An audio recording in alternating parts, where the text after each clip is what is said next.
It's been a journey, and we still haven't got to the point where we find our friend Martin Luther in the history of the church. We have left him in the diet of worms, standing before the imperial court, being tried for heresy, and we saw that a question had been posed before him. So we're going to try to get to that eventually. We're still working through the situations and circumstances in history that brought this man to this point in life, and what are the implications for us, the 21st century. We remember that at this point the church had deviated from the apostolic teachings. And we have endeavored in finding out where these points of departure from the sound doctrine happened. We've seen how many of the traditions that crept into the church, that leaked into the understanding of the faith, became Catholic dogma. And we said that by Catholic at this point we mean the universal church. We remember that the first one to use the term Catholic was Saint Ignatius before the Colosseum, when he was being executed, martyred for Christ. He says, where the bishop is, there is the Catholic Church. By Catholic, he meant the universal church. So let us there start. In the city of Geneva, Switzerland,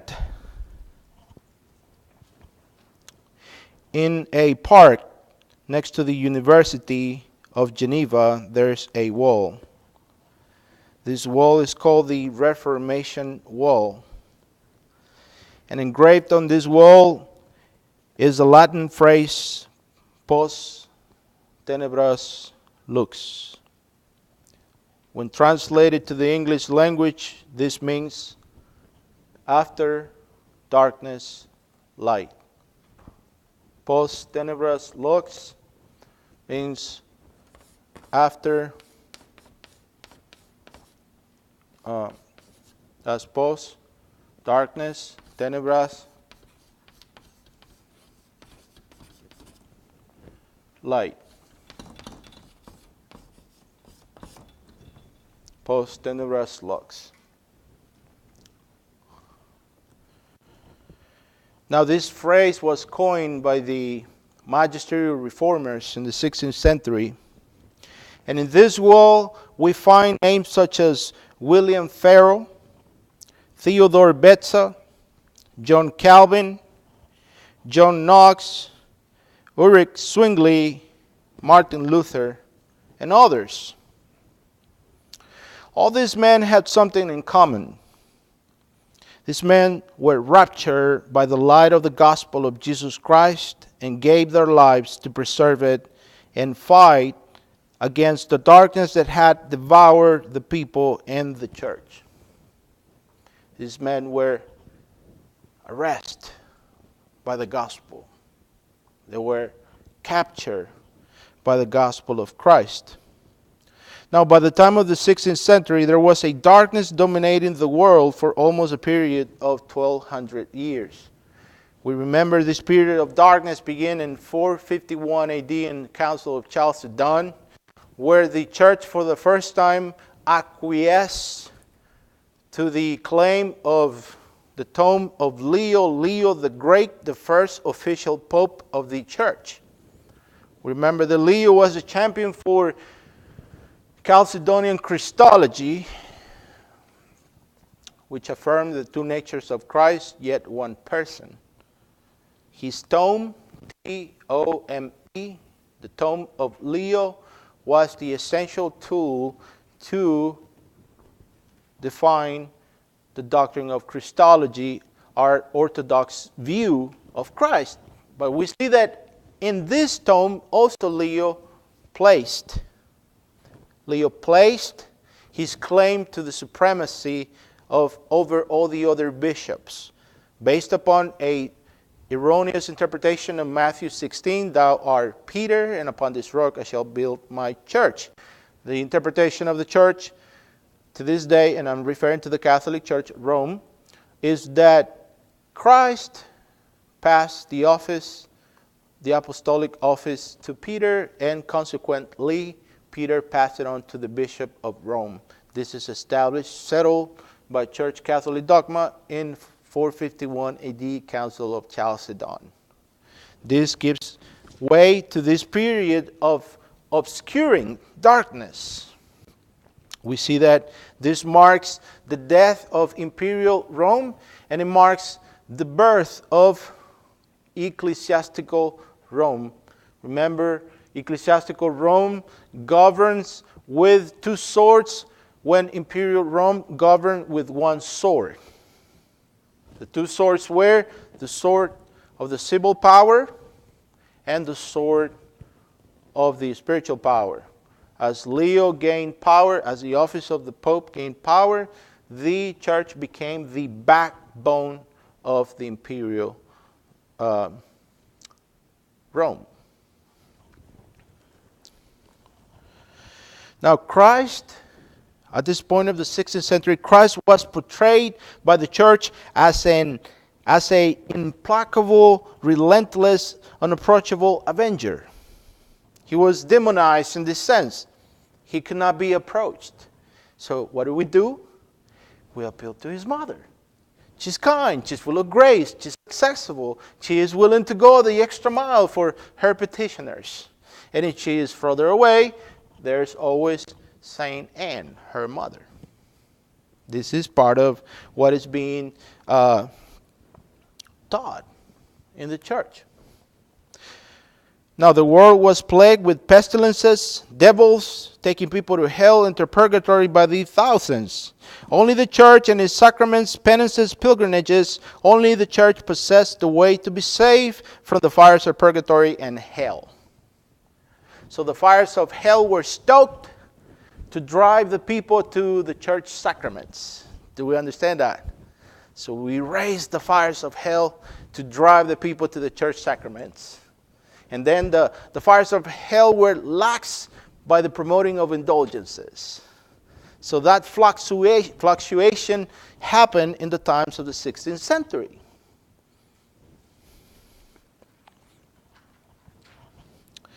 Now, it was into this world that a man by the name of Martin Luther was born. This man had been destined by God's divine providence to bring an end to this darkness. This darkness refers to the obscuring of the gospel, the way of salvation. The church had deviated from the apostolic faith, from the apostolic view of the atonement. And this is so important for us to understand.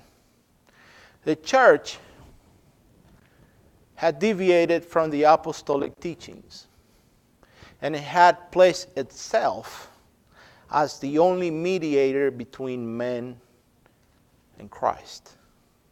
So Christ was pushed even further away from the common people. So this is the time. This is the world upon which Martin Luther is born. It was a world plagued with superstition and pagan traditions combined with Christianity. It was a world full of devils. Also, death was something that was imminent in the church. The rate of mortality was very high. For instances, we find some instances in which people would say that they did not get attached to their youngins until they're 6 years old because of the fear that they may die. Infant mortality was high. So all these things constitute the atmosphere, the environment upon which Martin Luther was born into. He grew up in this world. Martin Luther was born in 1483 in the small village of Eisleben in Germany. Later, his family moved to Mansfield a bigger city. Now, if you want to put this on a place in history, Christopher Columbus sailed for the New World in 1492. So Luther was only 9 years old when that took place. He was only 9 years old when that happened. Now, his parents were Hans Luther and Margareta Luther. Now, Hans Luther was a low-born peasant. But, thanks to his entrepreneurial skills, Luther had gone up the social ladder and he had gone into the mining business. That is, he had become a miner, and at the point that Luther is born, old Hans Luther owns half a dozen of mines. He owns a few mines that afford to them if you want to call it, a middle class. Although in those days there was not really a middle class. But thanks to this, the family could afford to provide a higher education to young Martin Luther. Now, Luther was a good son, a very acute student. He proved, since his youth, he showed to be and to have attitude for studying. The family decided that perhaps he should be a Judas. Hence, Luther desired him to become a lawyer. Why a lawyer? Well, in those days, the highest paying career that you could probably afford for yourself was the career of jurisprudence, or perhaps doctor in theology, in clergy, or physician. Those were the highest branches in the academic world. So Luther showed to be a very prodigious student. So Luther decided that his son was going to be a lawyer. Part of this has to do also with the fact that Hans Luther had a plan for his son. Remember, in those days, there was not such a thing as a social security. So what happens is this. You depended on your sons, especially the males, to make a good marriage and to provide for you in your old age. So this is what Hans Luther was trying to do. He had a plan for his prodigious son. Now, Luther, many biographers are conflicted when they apply their trade to him. Like the psychologist sometimes has a field day with Luther because Luther is a very peculiar person. He was, since his youth, he's shown to be a very sensible young man. He was very sensitive, and in his memoirs, he tells us that he suffers of these spells of depression. Now, in part and parcel of this is also because the time where Luther lived was also a very difficult time. Part of this has to do with his upbringing into the church. His church was very devout Catholic church, medieval Catholic church, where the patron saint was Saint Anne. Saint Anne was a patron saint of the miners. Also, tradition has it that Saint Anne is the mother of the Virgin Mary. So, Luther grows into this world that was filled with devils and goblins that lived in the forest where he lived. Death was something very real and imminent, and the only protection available was the church. You understand? he grew up into this way. This is his world. A world that devils were real, where witches lived in the forest. And according to the memoirs of Luther, he was never fully emancipated of these beliefs.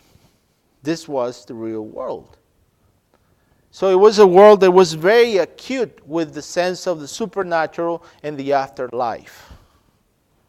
They heard this all the time. The church always stoked the fires of hell to drive people to their indulgences, to their sacraments. So the church lorded over the peasantry. Now Luther was coming out of the peasantry. So this is his world in which he is born. Now this is very important for us to understand because in order to make sense of Luther's reaction to the events that will follow after he enters the university at Erfurt. Now Luther grows up with a deep dreading of God and the fires of hell. Now let us remember that as we go on forward. Now his father, all hands, was a very strict man. Luther tells us in his memoirs that his concept of God the Father was pretty much shaped by the concept that he had of fatherhood drawing from his father. Now with that also, we see that he was sent to the school. He was sent to what the equivalent of what we call high school today. And it was mandatory and enforced upon the students to speak Latin, to learn it. And we have some instances where Luther would say that he was caned even sometimes 15 times a day for not preparing his Latin lesson. That's part of just to see how well we have it today, right? So, just an anecdote there. Amongst the students, there was one who was always wearing the hat of the donkey. It was called the asinus in Latin. And that person will wear the hat of the donkey until he caught somebody else speaking German. German was not allowed in the classroom or in the school premises. You had to speak Latin. So it's just an anecdote of, how rigorous the way of teaching was in those days. Teaching was by drill, punctuated by the rod. Okay? So you don't get it right, you get a little bit of incentive, anyways, probably get in trouble if I go on further. But yes, that's the learning academic world for young men. And this is what Luther is brought up into or in. He was very challenged. Luther was a prodigious student. He excelled in this. He was above his peers as far as intellect goes. He was a very remarkable young man who drew the attention of his professors. He was a very, very peculiar young fellow. So we see that in 1501, Luther enters the university at Erfurt. Erfurt, spelled E-R-F-U-R-T, Erfurt. And all hands Luther desired that his beloved son Martin becomes a lawyer, so he sends him to the university to study law. But first, before that, Luther had to go through his basic studying, and that was art. That was like the basic bachelor's degree. It was required for any other kind of academic pursuit. So this was required. So he studied in Erfurt for his bachelor's degree in art. Now every branch in the academic world was designed was designed to acquiesce or to conform to theology. That is to say, every branch was viewed through the theological filter. And it was said that theology was the queen of all science, and that philosophy was her handmaiden. According to Dr. R.C. Sproul, now it's the other way around, right? The queen is in exile, and philosophy is the queen, right? Humanism is the story of the day. But in those days, every branch of the academic world was designed to teach fear of God and submission to the church. So this is the world upon which Martin Luther is born into. So we see that in 1501 he goes to study arts. Now, the fear of death, this is intrinsic in the life of Martin Luther. In one of his trips from the university and visiting his parents, Martin Luther suffers an accident that almost cost him his life. Now, he goes from Effort to Mansfield, visiting his parents, and he pierces his leg and punctures one of his arteries. Now, you got to understand that in those days, we had no antibiotics. Medicine is not as advanced. A wound like that will literally cost you your life. So, by God's providence, he survives this. But this seems to bring to him a deeper, even more sense of death. This seems to propel his dread of hell and his fear of his mortality. So this plunged Luther into a deeper, dark hole in his view of life. He tells us in his memoirs that at the time he was very depressed. Besides that, this incident seems to augment, that is to increase his fear for his soul, and it seems to tenderize his soul even more.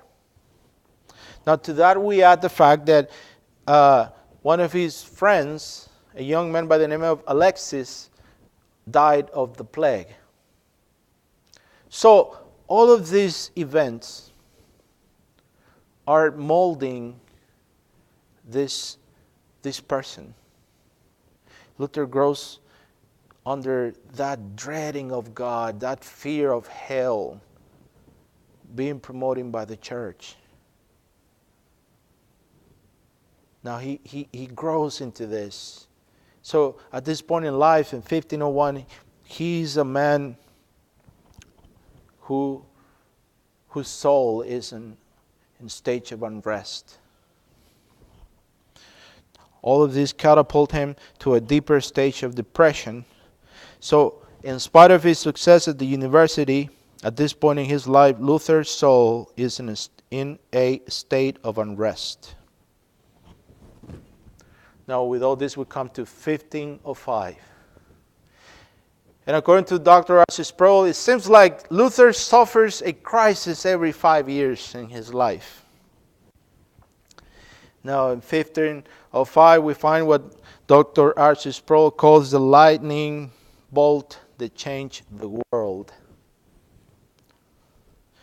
So by 1505, in spite of all the spiritual unrest, Luther had earned his master's degree in arts and now was ready to enter law school. In the way to visit his parents from the university at Erfurt, Luther gets caught by a sudden tempest in the middle of the day as he's walking on his way to Mansfield, near to a small village in Germany, to visit his parents. This is a terrible storm. The sky becomes overcast. He gets caught in this storm, and this lightning bolt falls a few feet away from him, throws him to the ground, and young Martin Luther sees this as a divine sign. God is after him, and he begins to shout out loud, crying and saying, Saint Anne, Saint Anne, save me, I will become a monk. Now, according to Dr. Robert Galfrey, Luther here cheated. Because this is known in the trade as the foxhole prayer. That is when you strike a bargain with God to spare your life, and you agree to do something that you normally would not agree to do. Now, Dr. Robert Godfrey says that at this point, Luther actually cheated and actually promised to do what he wanted to do. Right? That goes to the historians to argue about that. It seems like that is actually the case. Nevertheless, this is the reality. So he promised that he will become a monk. So Luther saw the divine, he saw the lightning bolt as a divine sign. Now, I want to draw this to our attention. You see, today, from our worldview perspective, this may seem silly. You know, I remember, and this is way before I was saved, one time I was with my friends. We were outdoors. We were just having a few beers, you know, we were sitting actually in the bed of my friend's pickup truck. We were sitting on the bed. We were on the bed, and we were drinking, and it was drizzling. And all of a sudden, this lightning struck a few feet away from us. You know, and it was scary. But none of us crawled to the ground saying, Saint Anne, save us, you know, or God save us for that matter. We laughed and kept carrying on like we were before. It's just a way of contrast how these men view the world in those days. How these people view God and the way we view God today. Right? God is so far removed from us that we could never conceive in our minds that God could be doing something through the weather. That doesn't show in our radars. It just doesn't show. But that's not how Martin Luther saw. So, true to his vow, he went and informed his dearly beloved father that he was going to quit the university and take the cow. All hands, Luther was not happy. He was not happy. His precious son, the lawyer, was not going to be a lawyer anymore. Now, this is very important because, you see, in his biography, has it that once Luther graduated from his master's degree in arts, all hands was so excited that he purchased for him a very expensive book of law. And from that moment on, once he handed to him this very expensive book, all hands Luther stopped calling him by the fraternal way, but he started addressing him as sir, sire, in a very formal way. And now he comes with this. Guess what? I took a vow to Saint Anne, and you don't want to get on Saint Anne's bad side, right, Dad? After all, you know, she has blessed you a lot. So, reluctantly, all hands Luther acquiesced to this. And Martin Luther presents himself in July 17, 1505. And he goes to the door of the Augustinian order. Of all things, you know, there were several cloisters. There were several orders in that time available for Luther. But Luther chose the most rigorous order that he could find, and that was the Augustinian order. So he went and knocked on the door, and the question was placed before him, "What seekest thou?" He says, "I seek for God's favor and your grace." So he was admitted into the cloister. Now this marks the beginning of perhaps the two more tumultuous years in the life of Luther. This is a man who is running away from that dreading of God. Now you got to understand that at this point in medieval Catholic teaching, it was taught, this is introduced by Thomas Aquinas, by the way. Thomas Aquinas introduced the thinking that once you took holy order, it was like a second baptism. That is to say, that once you took holy orders, your slate was wiped clean again. You received again that fullness of grace, so you could start over again. So Luther sought this solace in the cloister. He was seeking to save his soul.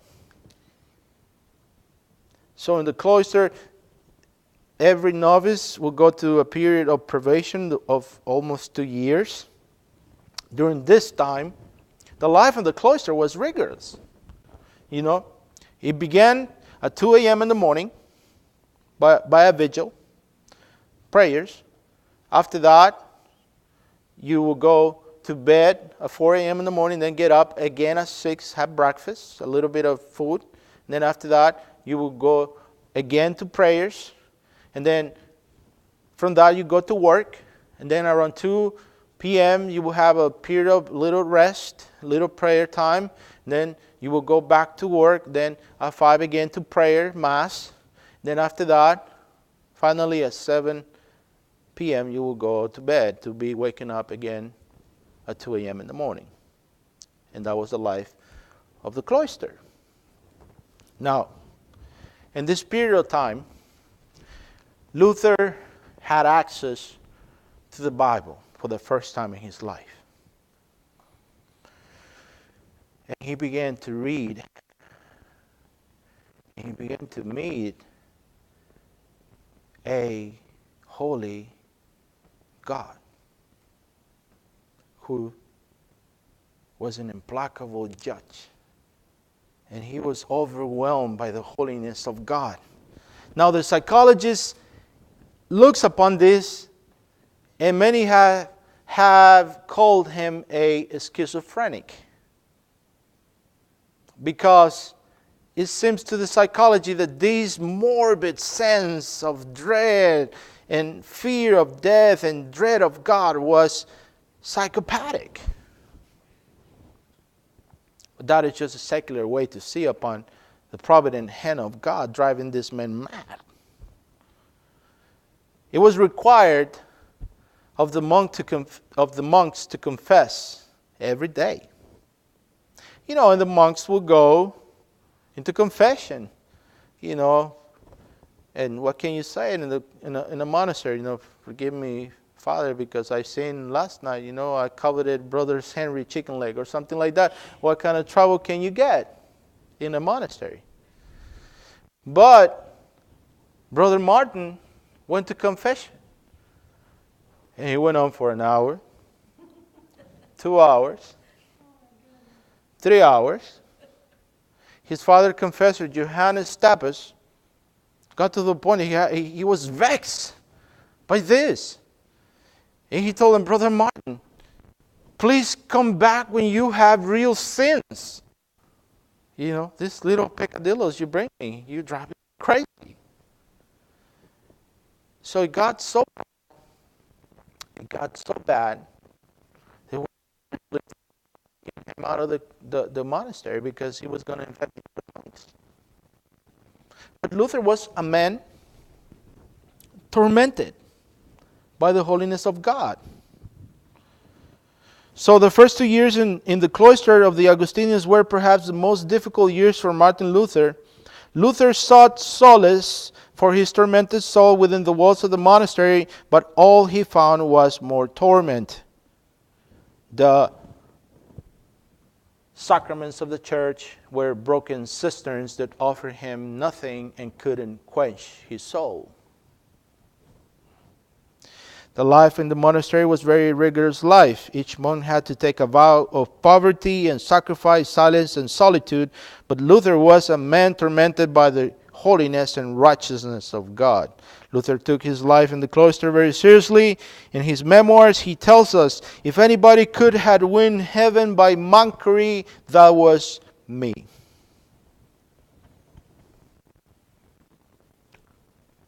It was practice. He tells us in his memoirs that he starved himself to death, almost. He will lay on the snow naked. And he was always wondering, am I cold enough? Am I hungry enough? Is God pleased with me? And his memoirs tells us that in one instance he was asked, Brother Martin, do you love God? He said, love God? I hate God. I see Christ as a relentless judge. This is the heart of a man who met God in His holiness without the knowledge of Christ.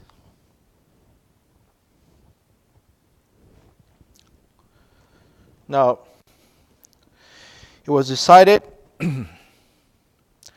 that Luther was going to study theology. They saw that he was a very prodigious student. So to keep him occupied, to keep his mind occupied, they sent him to study theology at the university at Erfurt. Luther almost killed himself in this lifestyle because, you see, also it was customary to afflict pain to your body, to mortify the flesh. That's called flagellation. And Luther excelled in this as well, trying to mortify his flesh. He was tormented by his sin. God in His divine providence confronted this man with his sin. Imagine meeting the holiness of God, not knowing the grace of God in Christ. So he sought to ascend to heaven through the means of the church, through the sacraments of the church, and doing all the things the church provided to appease the soul of the people. And he could not find rest. He was tormented by the holiness of God. So, Luther gave nothing but vexation to his father confessor. So they sent him to study theology instead of kick him out of the monastery.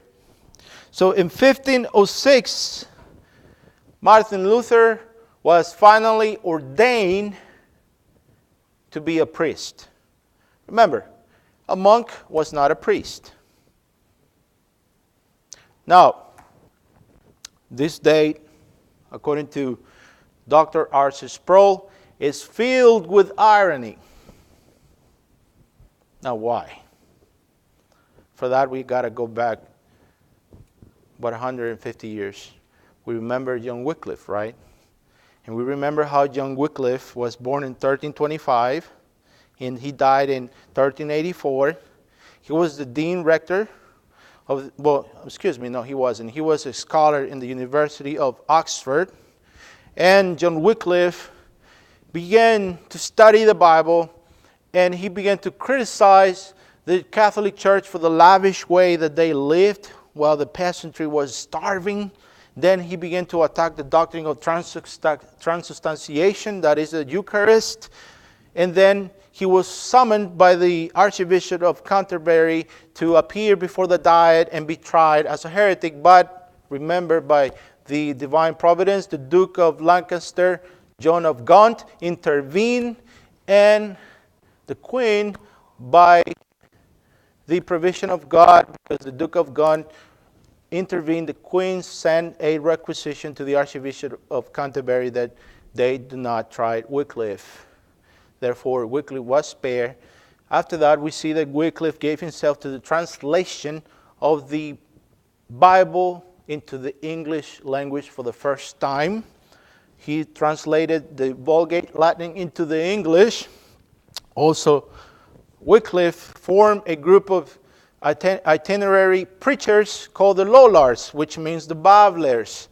The Lollards were evangelical preachers who went throughout the land, this is in England, preaching the Bible in the common tongue. For this they were persecuted and arrested. Now the church tried to cut off Wycliffe from his influences. So what they did, they kicked him out of the university at Oxford, and he lost his teaching seat. Therefore, he went back to his hometown, Lutterworth, in England.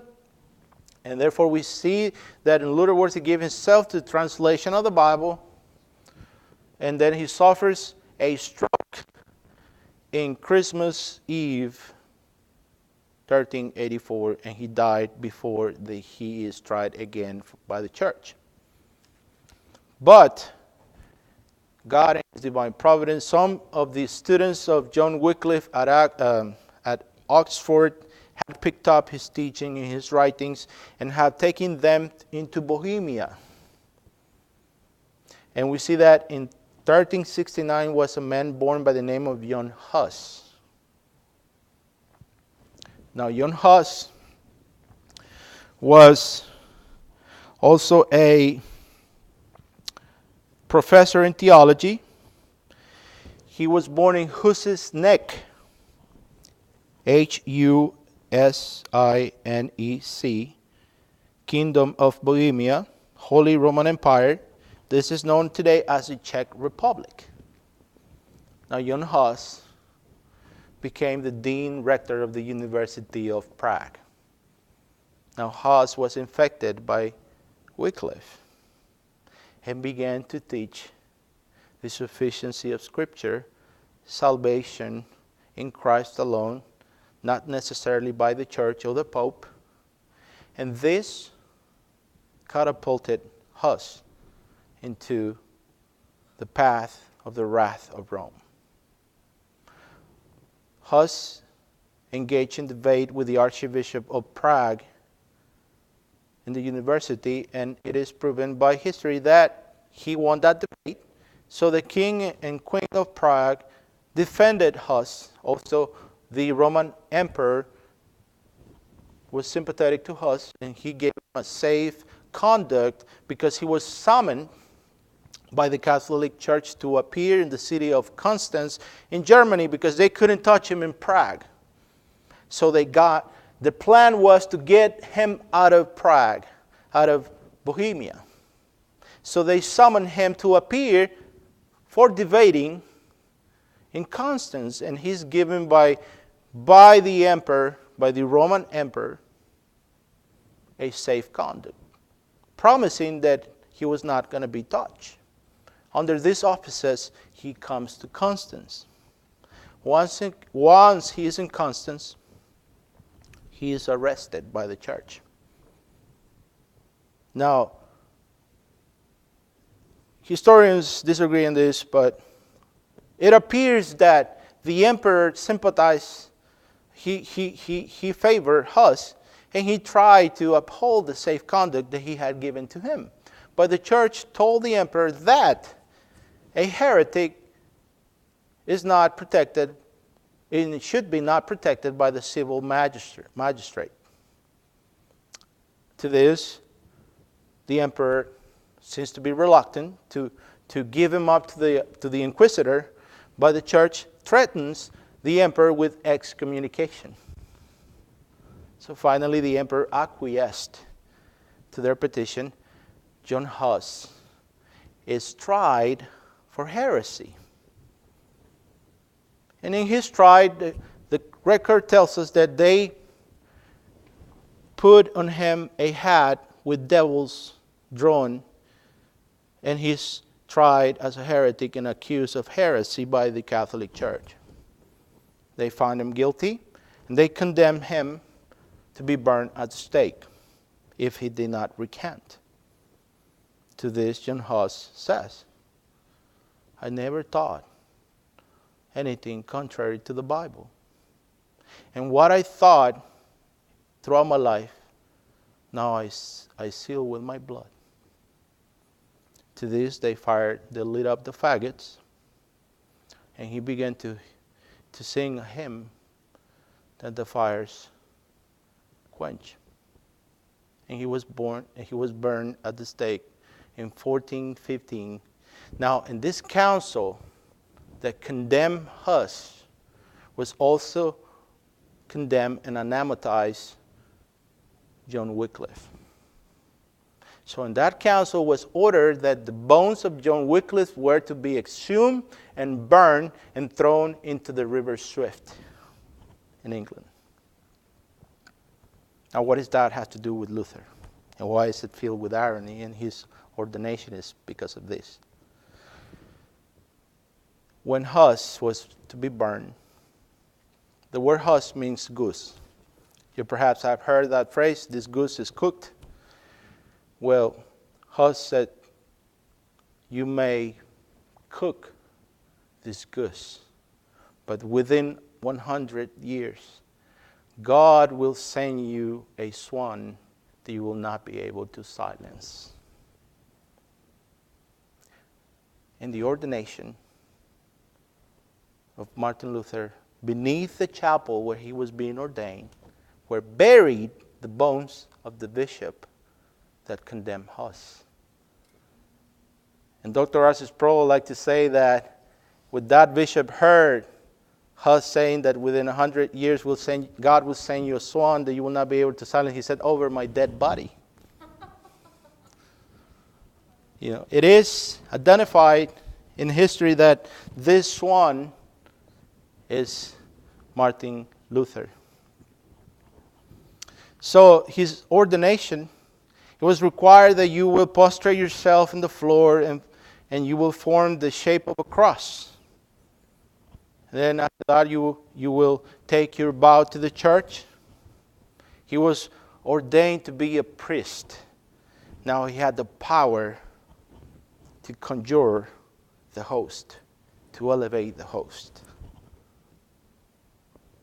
Now this is so important for us, and we'll finish here today.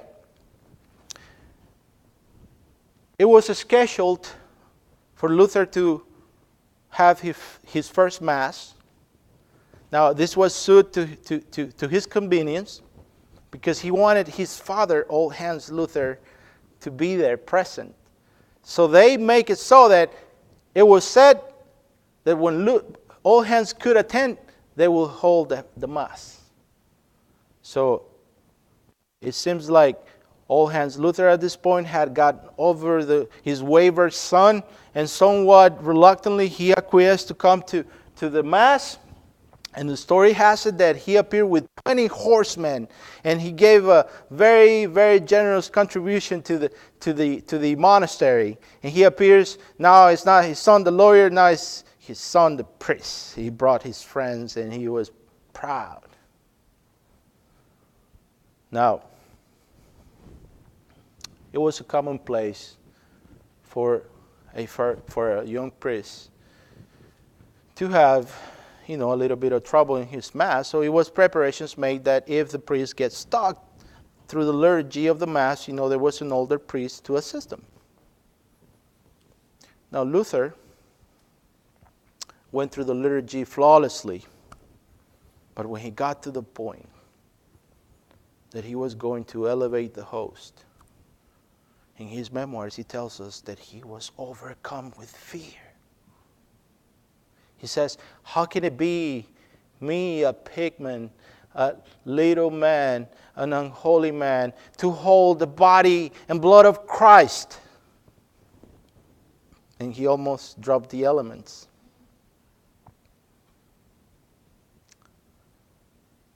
So, after the Mass, he's seeking comfort from this with his father? And Luther asked a question during the meal. This is a meal that was happening after the Mass. He said, Father, why were you so displeased with me for me entering the monastery? The life is so godly. To this, Hans Luther couldn't hold it up. He flared up and said, oh, you learned scholar. This is in front of the whole faculty. He said, oh, you learned scholar, haven't you read that you should honor your father and mother? Don't you realize that by leaving us, me and your mother in our old age, you have abandoned us? To this, Luther, he knew the answers of the manuals. All the manuals said that we should forsake father and mother, wife and kids. He knew the answer, but Luther answered and said, Father, I can do thee more good by being here in my prayers. So, Luther, old Hans Luther wasn't really pleased with that decision. Still, to this point, he resented. So we're going to stop here, and next week we'll continue, and we'll see now what happened after that and what took place and brought Luther to the nailing of his 95 theses in the Castle Church in the city of Wittenberg.